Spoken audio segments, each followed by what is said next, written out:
विद्यार्थी मित्रांनो, आता आपण तुमच्या मॅथमॅटिक्स पार्ट 1 या पुस्तकातील 3rd चॅप्टर पॉलिनॉमियल्स यातला प्रॅक्टिस सेट 3.1 बघत आहोत. सध्या आपला प्रश्न 8वा सुरू आहे. प्रश्न काय आहे बघा, write the following polynomials in index form.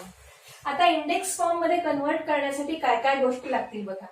हा जो पॉलिनॉमियल दिला आहे ना, हा कोएफिशियंट फॉर्म मध्ये. यावरून किती टर्म्स आहेत हे आपल्या लक्षात येतं. मग ते आपण वाटल्यास लिहून घेऊ. नंबर ऑफ टर्म्स किती आहेत? इथे आहेत 3. 1 2 3.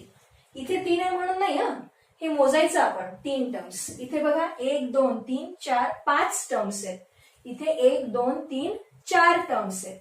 मग नंबर ऑफ टर्म्स लिहून झालं की आपण व्हेरिएबल कोणता यूज करणार आहे? समजा इथे आपण व्हेरिएबल यूज करू x. ओके, मग आता आपण इंडेक्स फॉर्म मध्ये हा पॉलिनॉमियल लिहू. इंडेक्स फॉर्म मध्ये पॉलिनॉमियल लिहिताना काय करायचं, हा जो 1 आहे ना, हा कोएफिशियंट आहे आणि मग एक्सच्या डोक्यावर 2 म्हणजे एक्सचा स्क्वेअर. स्क्वेअर कसा आला? नंबर ऑफ टर्म्स 3 आहे म्हणजे एक टर्म स्क्वेअरची येईल, मग एक टर्म एक्सची येईल आणि मग एक टर्म कॉन्स्टंटची येईल. अशा टोटल 3 टर्म्स. आता परत एकदा सांगते, हे गणित बघितल्यावर तुमच्या आणखी चांगलं लक्षात येईल. टोटल नंबर ऑफ टर्म्स किती आहेत? 5. मग इथे लिहून घ्यायचं नंबर ऑफ टर्म्स 5. 5 टर्म्स आहेत म्हणजे डिग्री किती असेल? 4. वाटल्यास इथे लिहून घ्यायचं, डिग्री येणार आहे 4.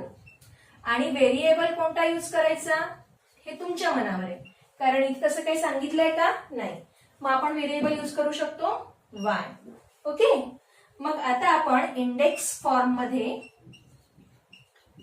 हा पॉलिनॉमियल लिहू.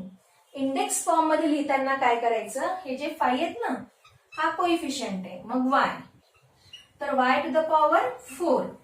ओके, मग 0 y चा क्यूब, मग 0 y चा स्क्वेअर. डिसेंडिंग ऑर्डर मध्ये चाललो बघा आपण. पहिल्यांदा 4, मग 3, मग 2, आता 0 y आणि सगळ्यात शेवट -1.